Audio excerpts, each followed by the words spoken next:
पूर्वी तहसील कार्यालयाच्या आवारात शासन मान्यता असलेले सेतू केंद्र चालविले जायचे। शासनाने ठरवून दिलेल्या फीची आकारणी केली जात असे। परंतु गेल्या काही वर्षापासून महा ई सेवा केंद्राकडे हे काम सोपविण्यात आल्याने शैक्षणिक दाखले, उत्पादनाचे दाखले काढण्यासाठी शासनाने ठरवून दिलेल्या फीची आकारणी न करता तसेच ऑनलाईन कॉम्प्युटरची पावती न देता मॅन्युअल पावती दिली जाते व त्या पावतीवर पैशाचा उल्लेख केला जात नाही।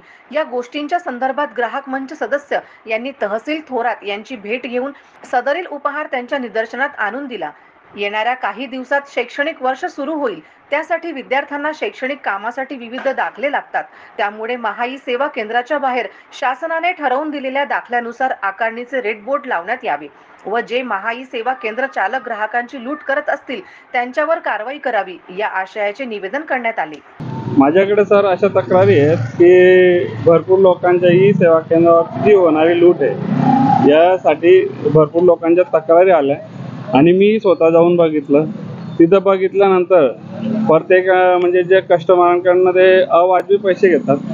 दुसरी गोष्ट, त्या पावती जे देतात ती कच्च्या स्वरूपाची असते, ती कच्च्या स्वरूपाची असल्यामुळे त्यावर अमाऊंटही नसते आणि शासनाने त्यात थोडं लक्ष घालून त्या ई सेवा केंद्रवाल्यांना जे चलनाच्या ज्या पावत्या आहेत हे कॉम्प्युटराइज द्यायला सांगितलं पाहिजे। त्यासाठी मी चर्चा केली सरांशी आणि जे ही अवाजवी जी लूट होते ही थांबवावी, यांना प्रत्येकाला जे दरपत्रक आहे प्रत्येक ई सेवा केंद्राला यांनी सुचवलेले आहेत तरी ते लावत नाहीत आणि ग्राहकांची फसवणूक केली जाते। त्यासाठी आम्ही हे सरांना चर्चा केली, सरांशी बोलणं झालंय। सर म्हणतायत की आम्ही सुचवलेलं आहे आणि बघतील ते आता काय करायचं म्हणून, त्यासाठी आम्ही चर्चा केलेली। दरपत्रक हे बंधनकारक केले पाहिजे। रावसाहेब तहसीलदार साहेब बोलले की त्यांना बंधनकारकच आहे, परंतु त्याची ते अंमलबजावणी करत नाही।